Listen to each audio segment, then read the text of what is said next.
Ya kalau yang namanya nyeri kepala itu, sakit kepala itu hampir semua orang pernah lah, sakit kepala itu. Hampir semua orang. Kalau ada orang yang tidak pernah mengeluh sakit kepala, itu ya beruntung dia, sangat beruntung bahwa dia tidak sakit kepala. Hampir 100% lah, 99,9,9,99% orang itu pernah sakit kepala, pernah mengeluh sakit kepala. Nah, kalau kita dan itu tadi yang namanya sakit kepala ini adalah alasan yang paling banyak dipakai orang untuk tidak masuk kerja itu nyeri kepala. Gitu kan. Bener juga, Dok. Ya itu ya. Apalagi sekarang ya, Dok. Iya. Jadi alasan yang paling banyak dipakai orang untuk tidak masuk kerja itu sakit kepala, ya. Nomor 2 itu sakit pinggang gitu. Pinggang itu dari dulu ya, encok, loro boyok gitu itu banyaknya. Sekarang sakit kepala, loro boyok kalau orang Jawa bilang ya. Nah, kalau yang namanya sakit kepala, nyeri kepala itu ya 99,9% orang itu pernah sakit kepala.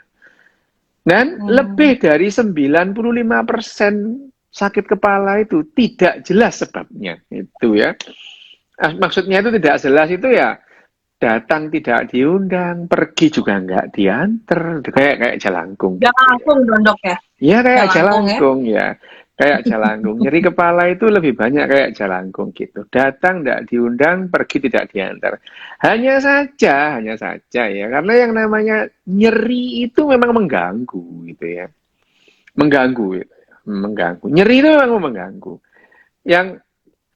Yang paling mengganggu atau yang paling berpotensi menurunkan kualitas hidup seseorang itu adalah nyeri gitu. Dan karena nyeri kepala itu adalah yang paling umum di antara nyeri-nyeri yang lain, nah itu makanya itu perlu diperhatikan nyeri kepala itu, ya, nyeri kepala. Nyeri kepala misalnya, nyeri kepala kan misalkan ini ya, sakit kepala hampir semua orang itu bisa pernah sakit kepala. Kalau pas sakit kepala itu seperti aduh sakitnya gitu. Setelah hilang ya sudah, nggak apa-apa itu. Lupa lagi dia itu. Nah, ya memang dan 95% sakit kepala itu tidak diobati ya sembuh sendiri gitu ya. Sakit kepala gitu ya. Tapi itu emang umum ya, Dok ya, kalau emang sakit kepala tuh sembuh sendiri ya? Nah, sekarang gini loh ya. Kalau saya bilang 90% orang sakit kepala itu sembuh sendiri, kan masih ada 10% gitu. Lah Iya sih. kalau 10% dari penduduk dunia itu 7,8 miliar. Coba 10%-nya berapa? Oh, banyak juga dong berarti, Dok. Iya, itu jadi sebetulnya kalau kita bicara persen-persenan itu kan pada umumnya. Ini juga yang mengatakan misalkan orangnya sakit kepala, datang ke dukun, sakit kepalanya hilang 90%. Lah iya orang di 90% nggak diapa-apain juga hilang gitu. Nah ini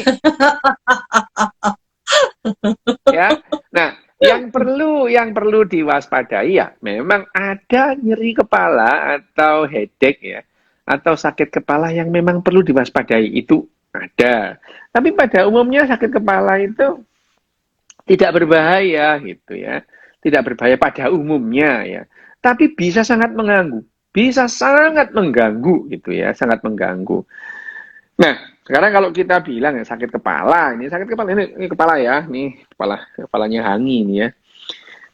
Nggak ketinggalan ya? Nggak ketinggalan ini Hangi ini memang ikut saya kemana-mana. Nah, nyeri kepala kalau kita bilang nyeri kepala itu bisa karena apa gitu ya? Apa saja yang bisa menyebabkan orang itu nyeri kepala gitu ya? Apa saja? Yang pertama mulai dari yang paling luar sama dengan nyeri kemarin nyeri leher kulit ya kulit kepala ini kan tengkorak di luarnya ini kan ada di atas tengkorak ini ada yang namanya galea atau aponeurosis ya itu namanya perios atau jaringan yang nempel di tulang tapi itu bukan jaringan tulang namanya perios ya itu di atasnya perios itu ada galeal, ada galeal, ada jaringan lemak, terus ada jaringan kulit itu. Jadi masih banyak di atas tengkorak ini. Dan sakit kepala itu bisa saja dari misalkan kulitnya gitu ya. Kulit. Kok bisa sakit kepala karena kulit? Loh, pernah sakit apa namanya bisul di apa di apa namanya di dahi atau bisul di rambut itu yang namanya furunculosis. Biasanya anak-anak tuh ya suka dikulitin. Loh, itu sakit itu furunkel atau furunculosis atau bisul itu sakit, dan sakitnya tuh di kepala. Jadi sakit di kulit itu ya, penyakit kulit di kepala itu ya, entah itu infeksi atau radang atau benturan tak gitu ya, kena di kepala. Di benturan ini yang sakit bukan apa-apanya tapi kulitnya gitu ya, dibenturin itu ya. Misalkan dipukul gitu ya, pukul itu yang sakit adalah kulitnya. Jadi gangguan di kulit kepala itu bisa menyebabkan nyeri kepala gitu ya. Nah, di bawah kulit itu ada yang namanya jaringan subkutan atau jaringan bawah kulit. Kalau terjadi radang di situ juga bisa mengakibatkan nyeri kepala gitu ya. Nah, abses itu ya, bisul itu bisa sampai ke bawah di bagian bawah kulit gitu ya, di kulit kepala. Itu juga akan bisa menyebabkan nyeri kepala gitu ya. Nah, terus di bawahnya lagi, nah itu yang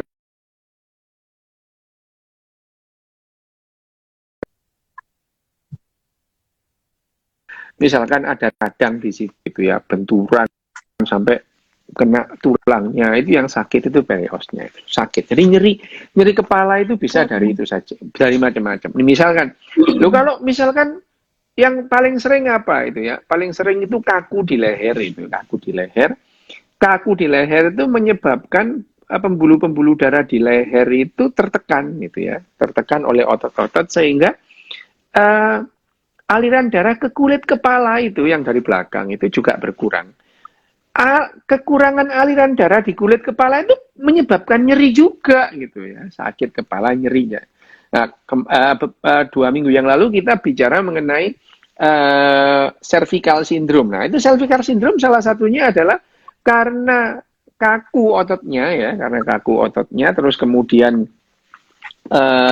jaringan apa namanya pembuluh darahnya di leher itu terus kemudian terjepit oleh otot-ototnya karena spasme, terus kemudian aliran darah ke kepala itu jadi menurun, dan itu juga akan menimbulkan nyeri itu ya. Nah, nyeri, nah itu kalau itu yang di kulit. Apakah ini berbahaya? Pada umumnya saya tidak, cuman mengganggu gitu ya. Yang nyeri karena di kulit kepala, di jaringan bawah kulit itu pada umumnya tidak berbahaya tapi mengganggu. Kecuali yang berbahaya apa? Infeksi itu. Infeksi di kulit itu bisa sampai infeksi di perios, dan akhirnya infeksi di tulang yang namanya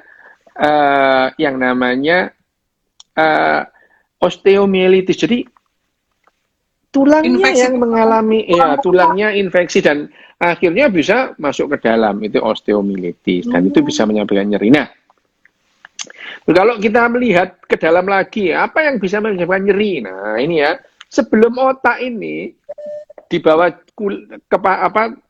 tengkorak ini ada selaput otak itu ya. Selaput otak itu ada bermacam-macam, ada lapisan-lapisannya.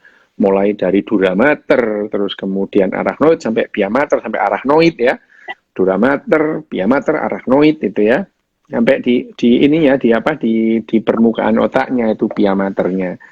Itu rangsangan atau radang atau infeksi di selaput otak bisa menyebabkan nyeri. Nah, misalkan meningitis itu tandanya kaku kuduk, nyeri kepala gitu ya. Nyeri kepala itu juga bisa menyebabkan nyeri itu. Nah, apalagi kalau terus kemudian otaknya sendiri, otak ini tidak punya reseptor nyeri. Jadi kalau misalkan orang itu otaknya dirusak, dia nggak sakit itu. Otak itu kalau misalkan otaknya itu dirusak, itu diiris-iris, itu orangnya nggak kesakitan. Makanya pada saat ada orang yang ada prosedur operasi yang namanya awake surgery. Awake surgery itu pasiennya itu dibius dulu memang, dibius dulu, terus kemudian dibuka sampai akhirnya dibuka ini dilubangi tengkoraknya.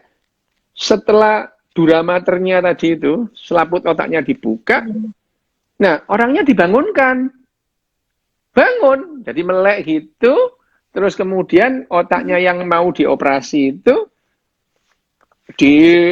dimanipulasi, nggak merasa sakit itu. Jadi ya, kenapa kok harus bangun? Lah iya, misalnya itu ya, functional neurosurgery misalnya mungkin Indri pernah lihat orang itu dioperasi otaknya kok main sambil main gitar itu ya. Itu bukan operasi sambil main gitar, itu bukan maksudnya itu. Biasanya misalnya orang yang pinter gitar mendadak dia nggak bisa gitar itu. Kenapa ini gitu? Nah, supaya dia bisa gitaran lagi, itu tadi dioperasi. Nah, pada saat dioperasi itu kepalanya ini dibuka, terus kemudian yang membuat dia nggak bisa main gitar itu dibenerin. Ya, jadi dia itu dioperasi, otaknya dimanipulasi, dia main gitar sampai akhirnya dia lancar lagi. Sampai lancar lagi, kalau dia sudah lancar main gitar, berarti tujuan operasi itu tercapai gitu. Saya itu saya menjelaskan bahwa otak kita di jaringan otak kita, meskipun yang namanya nyeri itu adalah hasil kerja otak kita, tapi jaringan otak itu tidak punya reseptor nyeri. Jadi kalau dibongkar-bongkar itu tidak apa-apa. Nah, terus, lah kalau gitu apakah kelainan atau gangguan di otak itu tidak bisa membuat nyeri? Loh, kata siapa? Ya bisa gitu. Tetapi nyerinya itu bukan karena rangsangan pada otaknya itu. Misalnya apa? Ini sekarang itu tadi kan yang tidak bahaya ya, yang tidak bahaya itu apa? Misalkan tadi itu bisulen gitu ya, terus kaku leher gitu ya. Nah, sekarang apa sih yang perlu diwaspadai kalau misalkan orang itu nyeri kepala gitu? Meskipun jarang gitu ya, meskipun jarang itu dalam artian misalnya kalau saya bilang 95% itu berarti yang 5% kan jarang gitu. Ya. Lah yang 5% kan jarang, itu 5 dari 10 jarang. Tapi 5 ini yang perlu waspada itu. Apa saja misalnya. Kenapa? Kenapa kok dibilang bahaya? Karena itu mengancam jiwa gitu. Ya, saya bilang penyakit yang tidak bahaya itu yang tidak mengancam nyawa, tidak mengancam jiwa. Tapi yang tidak mengancam jiwa itu bisa sangat mengganggu. Misalnya orang migrain. Nggak ada lah orang mati gara-gara migrain, nggak ada. Iya. Gitu. Tapi bikin marah-marah banget ya migrain itu ya. Nggak apa-apa. Nggak ada orang mati gara-gara migrain, nggak ada. Tapi selama migrain dia tuh sangat tersiksa itu. Tersiksa itu ya. Migrain bukan itu dia aja ya. sih dok, orang-orang sekitarnya juga kesiksa juga. No, ya. Migrain itu ya marah-marah. Nyeri kepala sebelah itu ya, nyeri kepala sakit itu antara 3 jam sampai 3 hari. Ada orang yang 72 jam tuh nyeri terus itu. Gila. Ya itu migrain. Tidak ada orang mati gara-gara migrain, nggak ada itu, nggak ada. Hanya saja kalau sudah sakit migrain dia sangat terganggu gitu ya. Itu migrain. Jadi migrain itu bahaya enggak, tapi sangat mengganggu gitu. Nih kita ngomong migrain dulu nih, nyeri kepala yang migrain yang tidak bahaya tapi mengganggu. Sakit kepala sebelah gitu ya. Nah, migrain ini kalau disebut sekarang itu hubungannya sangat berhubungan dengan hormonal gitu ya. Jadi terutama pada perempuan ya, pada perempuan. Perempuan itu lebih banyak, migrain itu lebih banyak pada perempuan. Tapi kalau sakit itu pada laki-laki lebih menyiksa gitu ya, migrain itu. Nah, perempuan itu biasanya karena faktor hormonal. Jadi sangat mungkin kalau migrainnya orang-orang perempuan itu berhubungan dengan siklus menstruasinya itu. Ada gitu ya. Nah, orang itu yang namanya migrain itu macam-macam itu. Kadang-kadang ada migrain yang ada aura. Jadi orang itu yang kalau sudah saking seringnya migrain, dia itu tahu kok migrainnya akan datang itu. Misalnya mendadak pengen coklat. Mendadak aja dia pengen coklat, itu, pengen makan coklat. Wah ini migrain aku sebentar lagi. Ada itu yang disebut aura, itu aura itu ya. Jadi aura dalam migrain ini ya ada auranya, aura migrain itu. Jadi gejala atau perasaan atau keluhan atau kondisi yang timbul sesaat sebelum migrain itu namanya aura itu. Nah aura ini ya tidak selalu terus kemudian jadi migrain beneran ya, tidak selalu. Tapi biasanya kalau itu misalnya terus kemudian pemicu dari migrainnya itu tidak hilang ya jatuh dalam kondisi migrain. Tapi pada umumnya aura pada migrain ini selalu berlanjut dengan migrainnya itu sendiri, sakit kepala itu. Tapi ya perlu diketahui sekali lagi, migrain itu nggak bahaya gitu ya. Migrain itu kalau dibiarkan stroke nggak dok? Nggak ada hubungannya migrain sama stroke gitu ya. Nggak ada. Gitu, kalau penyebab migrainnya sendiri tuh selain hormonal karena apa tuh dok? Apa masuk angin kayak gitu? Karena nasib. Terus ada kecenderungan nggak dok? Misalnya sebelah kiri atau sebelah kanan gitu? Ya ada orang yang sakit migrainnya itu satu sisi kanan saja, ada kadang kanan kiri. Bisa nggak migrain itu dua-duanya? Ada sih, ada migrain itu dua-duanya, tapi tidak tipikal. Yang disebut tipikal itu ya yang migrain sebelah, karena yang namanya migrain itu berasal dari hemikrania. Hemikrania itu memang sebelah kepala itu. Hemi itu sebelah, krania itu kepala. Jadi migrain itu berasal dari hemikrania gitu. Nah, migrain itu apa sih ciri-cirinya migrain? Ya itu tuh nyeri kepala sebelah, mulai berdenyut mulai dari mata sampai belakang kepala, dan kemudian ya itu tadi seringkali itu migrain itu tidak datang tidak diundang, pergi minta diantar pakai obat itu. Tapi minta diantar pakai obat. Tapi pada dasarnya obat-obatan migrain itu juga tidak terlalu efektif itu ya. Jadi banyak yang migrain dengan minum obat apapun dia tetap sakit gitu migrainnya. Ya. Nah, kalau sudah seperti itu ya obatnya ya tetap minum obat gitu ya. Minum obat anti nyeri kepala. Mulai apa ya? Mulai paracetamol. Tapi untuk misalnya migrainnya sendiri itu ya, itu obat migrain yang sudah umum itu adalah gabungan antara kafein dan ergotamin itu obat migrain. Meskipun tidak semua migrain itu hilang dengan kafergot atau kafein ergotamin. Nah, yang perlu diketahui sekali lagi, pengetahuan bahwa migrain itu tidak berbahaya itu penting. Jadi nggak usah panik, mati nih aku. Enggak ada orang mati gara-gara migrain itu nggak ada itu. Ya, nggak ada. Ya. Nah, penyebab migrain macam-macam itu. Lapar aja bisa memicu migrain itu. Capek, lapar, marah itu bisa memicu migrain itu ya. Migrain juga bisa. Iya, marah itu, lapar itu ya. Ya itu. Ya itu kalau misalnya itu apa itu? Apakah benar lokasi nyeri kepala bagian depan kurang minum? Oh ya enggak gitu cara mainnya gitu ya. Minum enggak gitu, ada yang belakang leher itu pasti tandanya itu sakit, bukan itu sakit kepala belakang itu kolesterol. Biasanya yang bilang gitu supir bukan dokter ya, supir gitu ngomong itu ya, saya enak-enaknya ngomong ini ya marah itu bisa membuat migrain, jengkel itu bisa membuat migrain. Apalagi patah hati itu bisa membuat migrain itu ya. Loh iya, karena yang namanya patah hati itu kalau kita melihat patah hati yang namanya pathway atau jalur-jalur yang terjadi di otaknya itu sama dengan jalur-jalur nyeri gitu. Jadi sebetulnya orang kalau patah hati itu minum paracetamol aja gitu. Benar-benar berkurang sakitnya. Itu benar berkurang, itu sudah dibuktikan. Itu sejak tahun 2010 sampai 2012 banyak penelitian yang mengatakan patah hati itu jalurnya sama dengan nyeri gitu ya. Sama dengan nyeri. Jadi kalau misalnya orang patah hati itu suruh minum Panadol 3 kali 1 itu berkurang sakitnya itu. Kalau dibiarkan gitu. Ya, nah ini kembali lagi ke nyeri kepalanya ya. Nah, nyeri kepala itu migrain. Yang paling nyeri tapi nggak bahaya itu ya migrain tadi itu ya. Wah, sakitnya bukan main itu ya.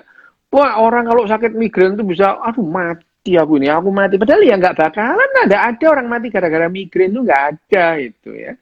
Nggak ada itu. Nah, sekarang ada nggak nyeri kepala yang bahaya? Ada itu. Apa contohnya? Satu, tumor gitu ya. Tumor di otak, tumor di rongga kepala itu bisa menimbulkan nyeri. Kenapa itu ya? Karena tumor itu kalau makin lama, pertama ya, tumor itu kalau tumornya itu di daerah-daerah misalkan di daerah ada tumor, bukan tumor otak sih sebetulnya, tumor selaput otak gitu ya. Tumor selaput otak itu, tumor selaput otak itu namanya meningioma itu.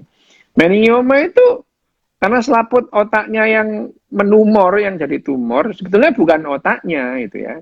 Tapi selaputnya tumor jadi gede gitu menekan apa namanya?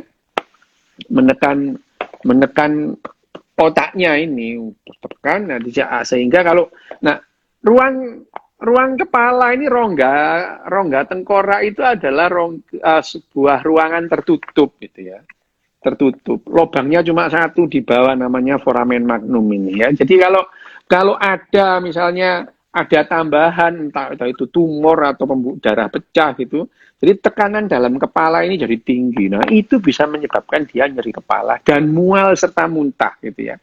Jadi orang yang nyeri kepala karena tumor itu dulunya nggak pernah sakit, tiba-tiba sakit, makin lama makin hebat sakitnya gitu ya. Makin lama makin hebat itu. Bahkan pagi-pagi disertai mual dan muntah. Jadi pagi-pagi mual itu jangan dikira itu dia hamil muda, bukan, itu bisa jadi tumor gitu ya. Tumor kepala itu kan gede itu pagi-pagi, ya, mbak-mbak mual-mual muntah-muntah diduduk, kamu hamil ya, belum tentu, sama tahu dia tumor gitu ya. Nah itu Itu bisa jadi. semerta-merta nggak sih dok, tumor itu dok, tumor otak itu semerta-merta Kenapa? ada langsung besar Oh atau? ya enggak lah, tumor itu ya dimulai dari kecil. Ya kalau santet tiba-tiba gede kan nggak ada itu ya. Ya Enggak, enggak maksud ada. aku sakitnya itu pas udah besar, maksudnya pas Oh kecil-kecil tuh dia iya, nggak abai, dia iya abai gitu, benar, nggak ini. betul.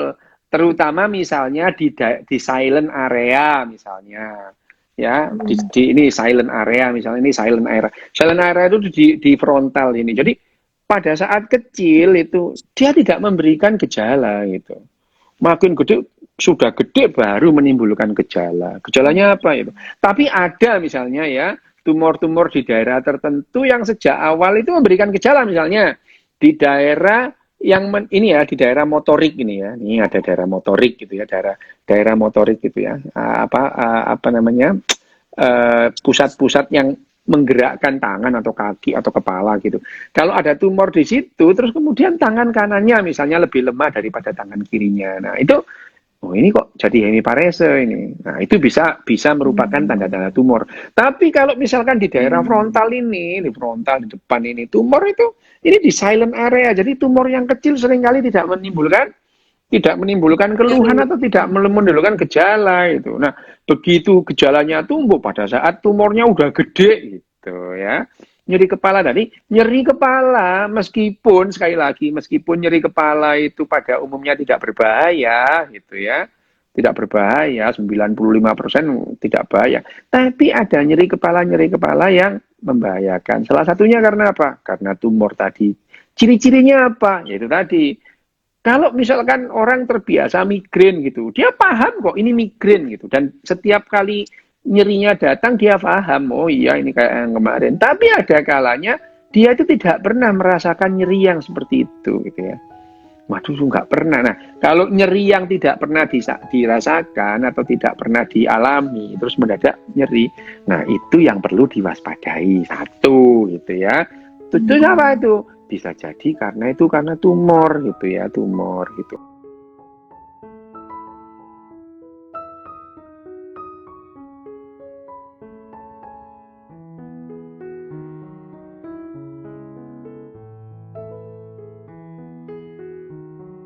Buku Sihir Realitas karya Richard Dawkins. Dinarasikan ulang oleh Jendela Ilmu. Bab 12. Apa itu keajaiban?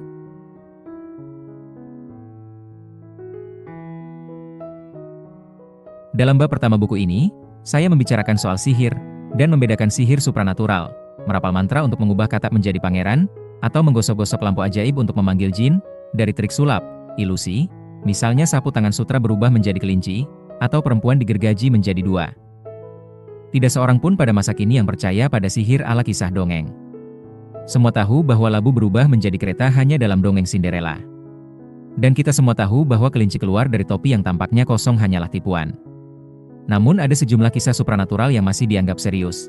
Dan, peristiwa-peristiwa yang dituturkan di dalamnya kerap kali disebut mukjizat.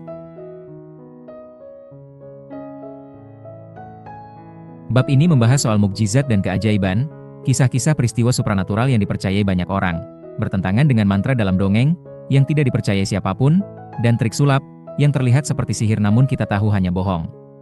Sejumlah kisah ini merupakan cerita hantu, legenda urban menyeramkan, atau cerita-cerita tentang kebetulan misterius, cerita-cerita seperti, aku mimpi mengenai seorang selebriti yang tidak pernah kupikirkan selama bertahun-tahun, dan tahu-tahu pagi berikutnya aku dapat kabar dia meninggal malam sebelumnya. Banyak lagi kisah supranatural yang datang dari ratusan agama di seluruh penjuru dunia, dan kisah-kisah ini secara khusus kerap disebut mukjizat. Satu contohnya saja, ada legenda bahwa, sekitar 2000 tahun silam, seorang pengkhotbah pengelana Yahudi bernama Yesus hadir dalam suatu pesta pernikahan, dan minuman anggur dalam pesta tersebut telah habis. Maka Yesus pun meminta dibawakan air dan menggunakan kekuatan mukjizat untuk mengubahnya menjadi minuman anggur, yang berkualitas sangat baik, masih menurut cerita itu. Orang-orang yang menertawakan gagasan bahwa labu bisa berubah menjadi kereta kuda, dan yang tahu dengan pasti bahwa sapu tangan sutra tidak benar-benar berubah menjadi kelinci, senang-senang saja percaya bahwa seseorang yang bernubuat benar-benar mengubah air menjadi anggur atau, dalam kepercayaan lain, terbang ke langit di atas kuda bersayap. Rumor, kebetulan, dan kisah-kisah yang dilebih-lebihkan.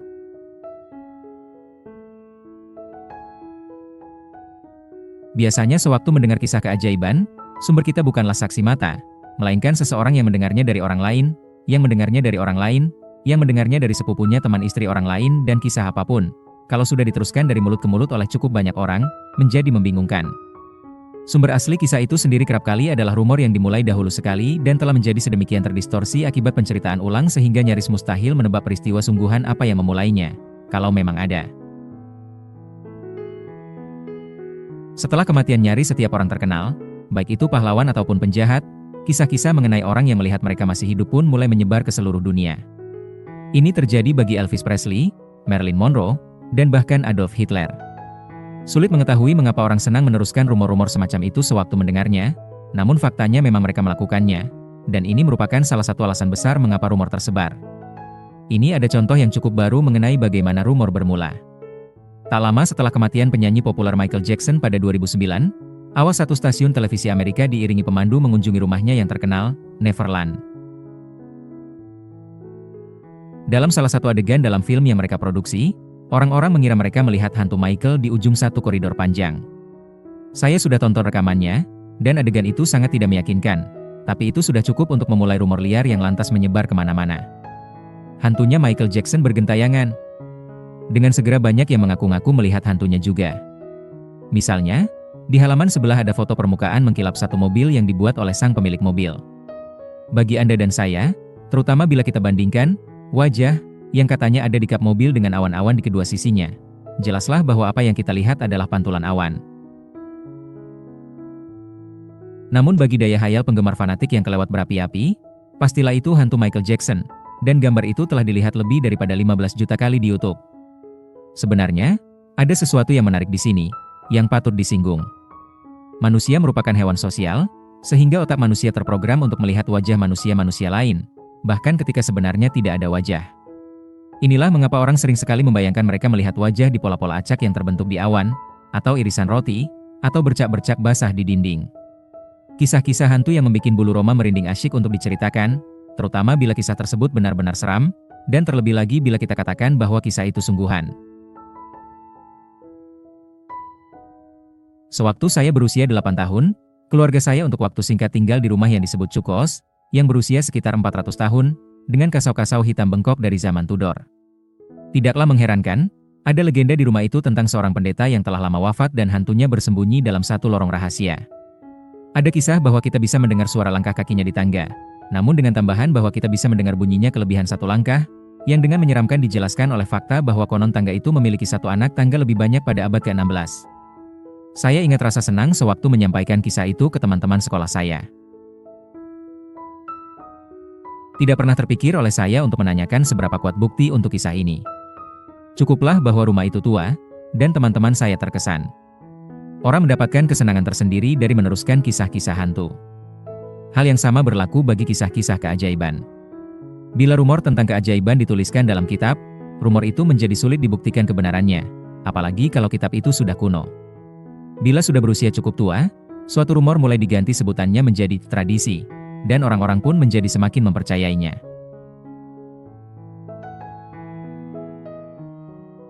Ini agak aneh, karena mungkin kita pikir orang-orang akan menyadari bahwa rumor yang lebih tua telah melalui waktu yang cukup panjang untuk mengalami distorsi daripada rumor yang lebih baru, yang lebih dekat waktunya dengan peristiwa-peristiwa yang konon terjadi itu sendiri. Elvis Presley dan Michael Jackson meninggal belum terlalu lama sehingga belum sempat ada tradisi mengenai mereka yang bertumbuh, sehingga tidak banyak orang yang percaya kisah-kisah seperti Elvis terlihat di Mars. Namun mungkin 2000 tahun lagi,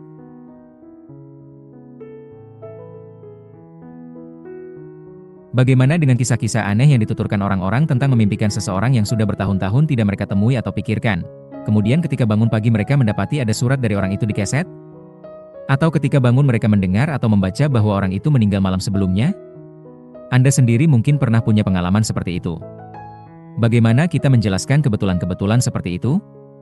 Ya, penjelasan yang paling masuk akal adalah peristiwa-peristiwa itu tak lebih daripada itu. Kebetulan, titik. Poin kuncinya adalah kita hanya repot-repot menceritakan kisah ketika terjadi kebetulan yang aneh. Tapi kalau biasa-biasa saja, kita tidak cerita-cerita. Tidak ada yang pernah mengatakan, semalam saya memimpikan soal paman yang sudah bertahun-tahun tidak saya jumpai, dan kemudian saya bangun dan mendapati bahwa malam itu dia tidak meninggal. Semakin menyeramkan kebetulannya, semakin mungkin kabar mengenainya menyebar. Terkadang efeknya sedemikian luar biasa bagi seseorang yang lantas mengirimkan surat ke surat kabar. Barangkali dia bermimpi, untuk pertama kalinya, tentang seorang aktris zaman dahulu yang pernah terkenal namun sudah lama tidak terdengar kabarnya. Kemudian saat bangun mendapat berita bahwa aktris tersebut meninggal malam sebelumnya. Kunjungan selamat tinggal, dalam mimpi. Betapa menyeramkan. Namun pikirkan dulu sejenak apa yang sebenarnya telah terjadi. Agar suatu kebetulan dilaporkan di surat kabar, cukup satu orang saja yang mengalaminya di antara jutaan pembaca yang bisa menulis ke surat kabar itu. Bila kita pertimbangkan Britania saja, sekitar 2000 orang meninggal dunia setiap harinya, dan pastilah ada ratusan juta mimpi setiap malam. Bila Anda pikirkan seperti itu, kita secara positif bisa duga bahwa kapanpun, ada saja orang yang bangun pagi dan mendapati bahwa orang yang dia mimpikan ternyata berpulang semalam. Hanya merekalah yang mengirimkan kisah ke surat kabar. Satu lagi hal yang terjadi adalah suatu kisah berkembang sewaktu dituturkan dan dituturkan ulang. Orang-orang sangat menikmati kisah yang asyik sehingga mereka menambah-nambahinya agar menjadi sedikit lebih bagus daripada versi yang mereka dengar. Sungguh menyenangkan membuat orang merinding sehingga kita lebih-lebihkan kisah itu. Sedikit saja, agar lebih berwarna, dan kemudian orang berikutnya yang meneruskan cerita itu melebih-lebihkannya sedikit lagi, dan seterusnya. Misalnya, setelah terbangun dan mendapati bahwa seseorang yang terkenal meninggal malam sebelumnya, Anda mungkin mencari tahu tepatnya jam berapa dia meninggal. Jawabannya yang Anda terima mungkin, oh, pastilah kira-kira jam 3 pagi. Kemudian Anda berpikir bahwa Anda mungkin saja memimpikan dia sekitar pukul 3 pagi.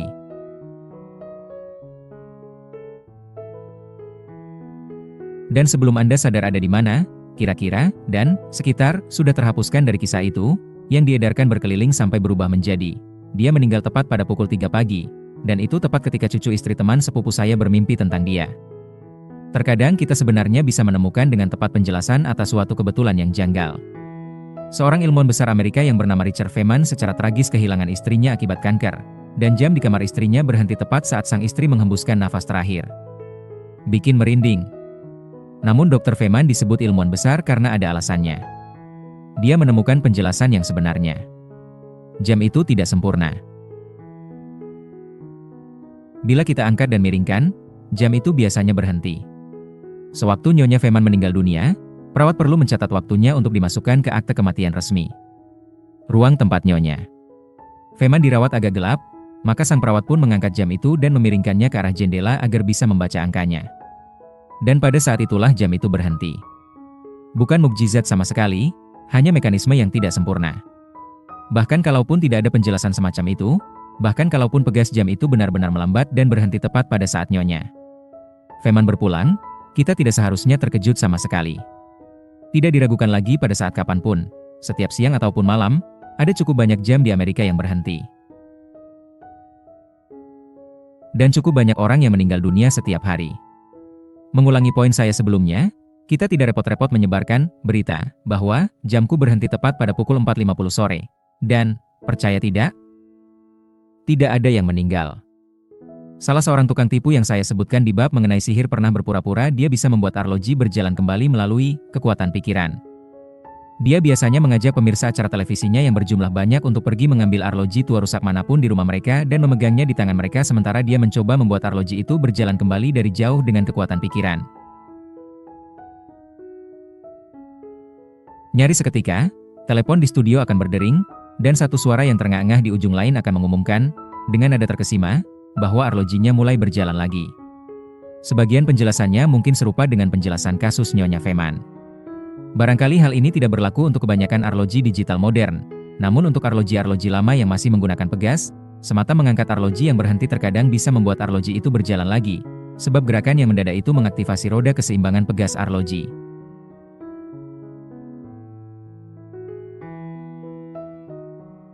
Hal ini dapat terjadi dengan lebih mudah bila arloji itu dihangatkan, dan panas dari tangan seseorang bisa jadi cukup untuk itu.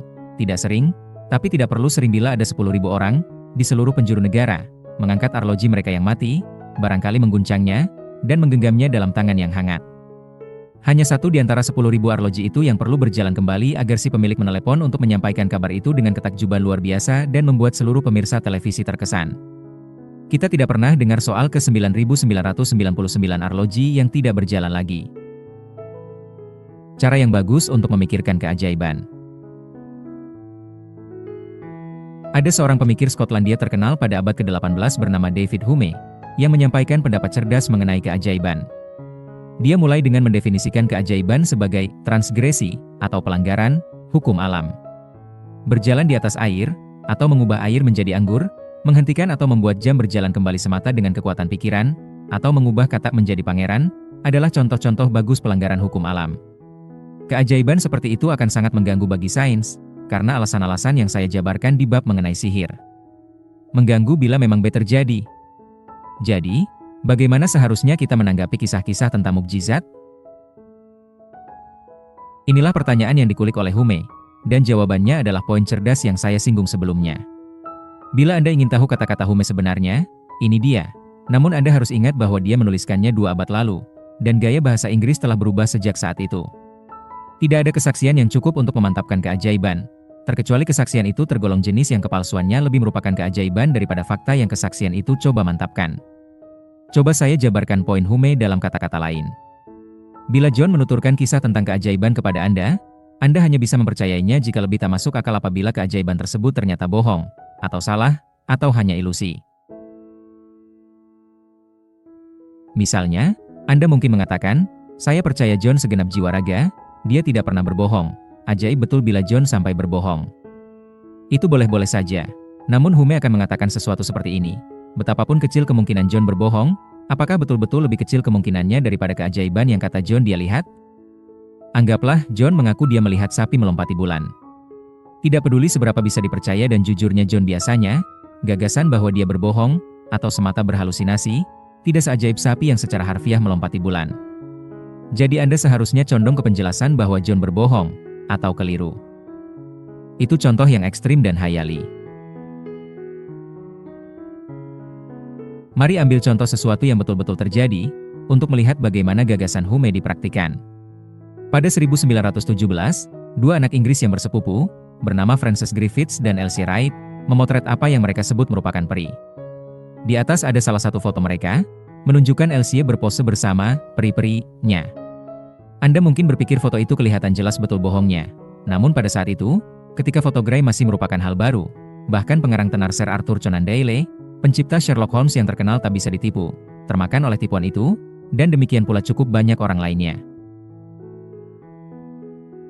Bertahun-tahun kemudian, ketika Frances dan Elsie sudah lanjut usia, mereka pun membuka rahasia dan mengaku bahwa peri-peri itu terbuat dari potongan karton. Namun marilah kita berpikir seperti Hume, dan menentukan mengapa Conan Doyle dan orang-orang lain seharusnya tidak perlu sampai termakan tipuan seperti itu. Mana di antara dua kemungkinan ini yang lebih ajaib, seandainya benar? 1. Benar-benar ada peri. Orang-orang bertubuh kecil dan bersayap, beterbangan di antara bebungaan. 2. Elsie dan Frances mengarang-arang saja, dan membuat foto-foto palsu itu. Tidak susah, kan? Anak-anak berpura-pura sepanjang waktu, dan berpura-pura begitu mudah dilakukan.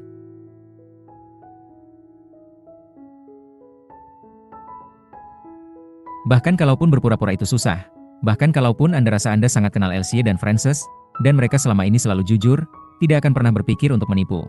Bahkan kalaupun kedua gadis itu telah diberi obat yang bisa membuat mereka berkata jujur, dan berhasil lolos melalui uji pendeteksi kebohongan. Bahkan kalaupun semua itu berarti sungguh ajaib bila keduanya berbohong. Apa yang akan dikatakan Hume? Dia akan berkata bahwa, keajaiban, mereka berbohong masih merupakan keajaiban yang lebih kecil daripada bila peri-peri yang mereka coba tunjukkan itu benar-benar ada. Elsie dan Frances tidak menyebabkan bahaya gawat apa-apa dengan tipuan mereka, dan bahkan sebenarnya lucu juga karena mereka berhasil membodohi Conan Doyle yang hebat. Namun tipuan-tipuan semacam itu oleh anak-anak muda terkadang bukanlah hal yang bisa ditertawakan. Itu ungkapan halusnya. Pada abad ke-17, di desa di New England bernama Salem, sekelompok gadis muda menjadi terobsesi secara histeris terhadap tukang tenung, dan mulai membayangkan, atau mengarang-arang, berbagai macam hal yang, sayangnya, dipercayai oleh orang-orang dewasa dalam masyarakat mereka yang amat percaya tahayul. Banyak perempuan yang lebih tua, dan juga sejumlah laki-laki, dituduh sebagai tukang tenung yang berkomplot dengan iblis, dan memantrai gadis-gadis itu, yang mengatakan mereka pernah melihat orang-orang yang dituduh itu terbang di udara, atau melakukan hal-hal aneh lain yang dipercaya luas dilakukan tukang tenung. Akibatnya sangatlah gawat, kesaksian gadis-gadis itu menyebabkan nyaris 20 orang digantung. Seorang laki-laki bahkan berdasarkan perintah resmi digencet di bawah batu, kejadian mengerikan yang menimpa seseorang yang tidak bersalah, semata gara-gara sekelompok gadis mengarang-arang cerita mengenai dia. Tak pelak lagi saya bertanya-tanya mengapa gadis-gadis melakukan hal itu. Apakah mereka mencoba membuat sesamanya terkesan? Apakah kelakuan mereka itu agak mirip dengan penindasan lewat internet, keji pada masa kini melalui surat elektronik dan situs-situs jejaring sosial? Ataukah mereka betul-betul mempercayai cerita bohong mereka sendiri? Mari kembali lagi ke kisah-kisah mengenai keajaiban secara umum, dan bagaimana bermulanya. Barangkali contoh paling terkenal gadis-gadis yang mengatakan hal-hal aneh dan malah dipercaya adalah apa yang katanya adalah mukjizat di Fatima. Pada 1917, di Fatima, Portugal, seorang gadis penggembala berusia 10 tahun bernama Lucia, ditemani dua sepupu kecilnya, Francisco dan Jacinta, mengaku melihat penampakan di atas bukit. Ketiga anak itu mengatakan bukit itu dikunjungi seorang perempuan bernama Perawan Maria, yang, walaupun sudah lama meninggal dunia, telah menjadi semacam dewi agama lokal. Menurut Lucia, arwah Maria berbicara kepadanya dan memberitahukan kepadanya dan kedua anak lain bahwa dia akan terus kembali pada tanggal 13 setiap bulan sampai 13 Oktober, ketika dia akan menghadirkan mukjizat untuk membuktikan bahwa dia betul-betul Perawan Maria. Desas-desus mengenai mukjizat yang ditunggu-tunggu itu menyebar ke seluruh Portugal, dan pada hari yang ditetapkan itu, kerumunan raksasa yang terdiri atas lebih daripada 70.000 orang konon berkumpul di tempat tersebut. Mukjizat itu, ketika terjadi, melibatkan matahari. Tuturan-tuturan tentang apa yang tepatnya terjadi pada matahari berbeda-beda. Sebagian saksi mata berkata matahari tampak menari-nari, bagi yang lain matahari berputar-putar bagaikan roda Santa Katarina. Klaim yang paling dramatis adalah, matahari seolah melepaskan diri dari langit dan menghujam ke arah orang banyak yang ketakutan. Tepat ketika seolah bola api itu nyaris menimpa dan menghancurkan mereka, mukjizat itu berhenti, dan matahari kembali ke tempatnya yang normal di langit, bersinar damai seperti biasanya. Nah, menurut kita apa yang sebenarnya terjadi? Betulkah ada mukjizat di Fatima? Betulkah arwah Maria benar-benar muncul? Untungnya, Maria tidak terlihat oleh siapapun kecuali Lucia dan kedua sepupunya. Jadi bagian cerita yang itu tidak perlu kita pertimbangkan dengan serius. Namun mukjizat matahari yang bergerak itu konon disaksikan oleh 70.000 orang. Jadi apa yang bisa kita katakan soal itu? Apakah matahari betul-betul bergerak? Ataukah bumi bergerak relatif terhadapnya, sehingga matahari seolah-olah bergerak? Marilah kita berpikir seperti Hume. Ada 3 kemungkinan untuk ditelaah. 1. Matahari betul-betul bergerak di langit dan jatuh menghujam ke arah kerumunan yang ketakutan, sebelum kembali ke posisinya semula. Atau bumi mengubah posisi rotasinya, sedemikian rupa sehingga terlihat seolah-olah matahari bergerak. 2. Matahari maupun bumi tidak ada yang bergerak, dan 70.000 orang secara bersamaan mengalami halusinasi. 3. Tidak ada apapun yang terjadi, dan keseluruhan insiden itu dilaporkan dengan keliru, dibesar-besarkan, atau semata di karang-karang mana di antara kemungkinan-kemungkinan itu yang menurut Anda paling masuk akal? Ketiganya tampak mustahil. Namun jelas kemungkinan 3 adalah yang paling tidak berlebihan, yang paling tidak pantas disebut mukjizat.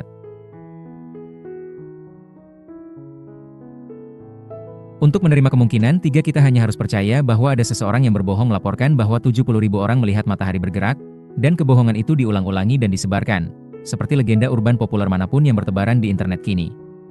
Kemungkinan 2 lebih mustahil lagi. Kita harus percaya bahwa 70.000 orang secara bersamaan mengalami halusinasi yang melibatkan matahari. Agak berlebihan. Namun bagaimanapun tampak kecilnya kemungkinan itu, nyaris sebagai mukjizat, kemungkinan 2, tetap saja jauh lebih kecil keajaibannya daripada kemungkinan 1. Matahari terlihat di semua tempat yang masih siang di separuh dunia, bukan hanya di satu kota Portugal. Bila betul matahari bergerak, jutaan orang di seluruh belahan dunia itu, bukan hanya di Fatima, pastilah sudah ketakutan setengah mati. Sebenarnya kemustahilan kemungkinan 1 lebih daripada itu. Bila matahari betul-betul telah bergerak dengan kecepatan yang dilaporkan, jatuh menghujam ke arah kerumunan, atau bila terjadi sesuatu yang cukup mengubah perputaran bumi sehingga seolah-olah matahari bergerak dengan kecepatan sedahsyat itu, pastilah kita sudah mengalami bencana. Entah itu bumi terlontar dari orbitnya dan kini merupakan batu dingin tanpa kehidupan yang melesat dalam kekosongan yang gelap, atau kita terhempas ke matahari dan terpanggang matang. Ingatlah dari bab 5 bahwa bumi berputar pada kecepatan beratus-ratus km per jam, 1.600 km per jam bila diukur di khatulistiwa. Namun pergerakan matahari tetap saja terlalu lambat untuk kita lihat, sebab letaknya sangatlah jauh. Bila matahari dan bumi mendadak bergerak relatif terhadap satu sama lain dengan cukup cepat sehingga sekerumunan orang bisa melihat matahari jatuh menghujam ke arah mereka, pergerakan yang sesungguhnya pastilah ribuan kali lebih cepat daripada biasa dan itu benar-benar berarti kiamat. Katanya, Lucia meminta hadirin untuk menatap ke matahari. Itu tindakan yang luar biasa bodoh, sebenarnya, sebab bisa merusak mata secara permanen. Memandang langsung matahari juga bisa memicu halusinasi seolah matahari bergerak-gerak di langit. Bahkan bila hanya satu orang yang berhalusinasi, atau berbohong melihat matahari bergerak, dan memberitahukan kepada orang lain, yang memberitahukan kepada orang lain, yang memberitahukan kepada banyak orang lain, yang masing-masing memberitahukan kepada banyak orang lain itu sudah cukup untuk memulai rumor laris. Pada akhirnya salah satu orang yang mendengar rumor itu akan menuliskannya. Namun Hume tak mempermasalahkan apakah itu yang sesungguhnya terjadi atau bukan. Yang penting adalah, bagaimanapun mustahil atau tidaknya 70.000 saksi mata bisa salah, itu masih jauh kalah mustahil daripada matahari bergerak seperti yang dijabarkan. Hume tidak belak-belakan mengatakan keajaiban itu mustahil. Dia hanya meminta kita memikirkan mukjizat sebagai suatu peristiwa yang kecil kemungkinannya, peristiwa yang kemungkinan kecilnya bisa diperkirakan. Perkiraan itu tidak harus pasti. Cukuplah bahwa kemungkinan keajaiban yang konon terjadi bisa ditempatkan secara kasar di semacam skala, dan kemudian dibandingkan dengan alternatifnya, misalnya halusinasi, atau kebohongan. Mari kembali ke permainan kartu yang saya omongkan di bab pertama. Anda ingat bahwa kita membayangkan 4 pemain masing-masing mendapatkan pembagian kartu yang sama semua gambarnya. Keriting semua, hati semua, sekop semua, wajik semua. Bila itu benar-benar terjadi, bagaimana seharusnya anggapan kita tentangnya? Lagi-lagi, kita bisa menuliskan 3 kemungkinan. 1. Ada semacam mukjizat supranatural, ditimbulkan oleh seorang penyihir, tukang tenung, orang sakti, atau dewa dengan kekuatan istimewa, yang melanggar hukum-hukum sains sedemikian rupa sehingga mengubah semua hati, keriting, wajik, dan sekop kecil pada kartu-kartu itu, sehingga semuanya berposisi sempurna saat dikocok. 2. Itu adalah kebetulan luar biasa. Kocokan kebetulan saja menghasilkan pembagian kartu yang sempurna. 3. Seseorang telah melakukan trik sulap yang cerdas, barangkali menggantikan tumpukan kartu yang kita lihat dikocok di depan mata kita dengan tumpukan kartu yang sudah dikerjai, yang dia sembunyikan dalam lengan bajunya. Sekarang, bagaimana menurut Anda, mengingat pesan Hume? Masing-masing kemungkinan itu mungkin tampaknya sulit dipercaya. Namun kemungkinan 3 sejauh ini adalah yang paling mudah dipercaya. Kemungkinan 2 bisa terjadi, Namun kita telah menghitung seberapa kecil kemungkinannya, dan memang sangat-sangat kecil. 536.447.737.765.488.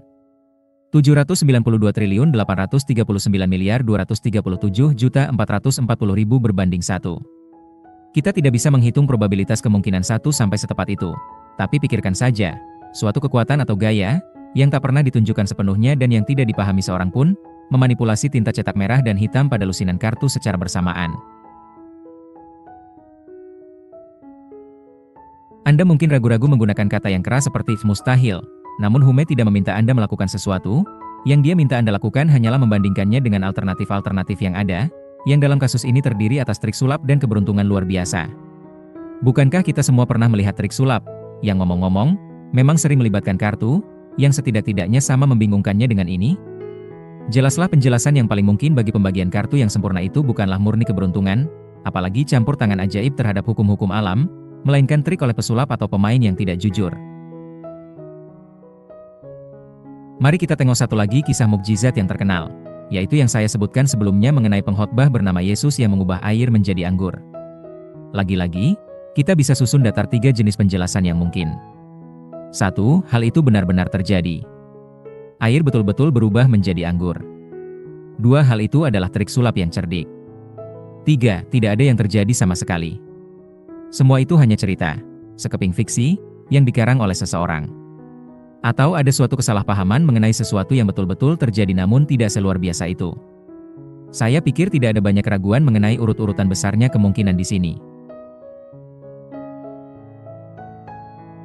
Bila benar, penjelasan satu melanggar sejumlah asas sains paling dasar yang kita ketahui, untuk jenis alasan yang sama dengan yang kita temui di bab pertama sewaktu membicarakan soal labu dan kereta kuda, katak dan pangeran.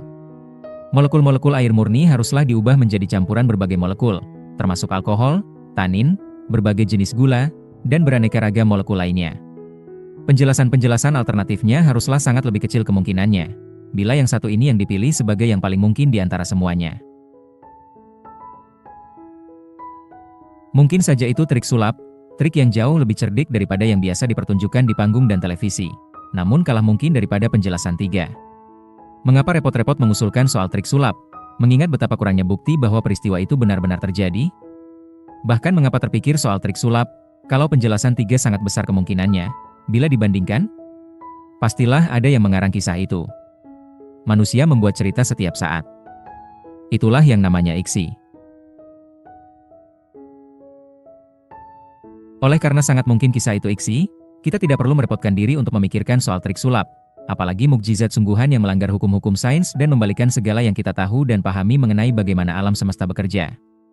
Dan nyatanya, kita tahu bahwa banyak iksi telah dikarang-karang mengenai pengkhotbah yang bernama Yesus ini. Misalnya, ada lagu singkat yang merdu, berjudul Cherry Tree Carol, yang mungkin Anda pernah dengar atau nyanyikan. Lagu itu adalah tentang Yesus ketika masih berada dalam rahim ibunya, Maria, yang ngomong-ngomong merupakan Maria yang sama dengan yang disebut-sebut dalam kisah Fatima, dan dia sedang berjalan bersama suaminya Yusuf di dekat sebuah pohon ceri. Maria menginginkan sejumlah ceri, namun buah pohon itu terlalu tinggi letaknya dan dia tidak bisa menggapainya.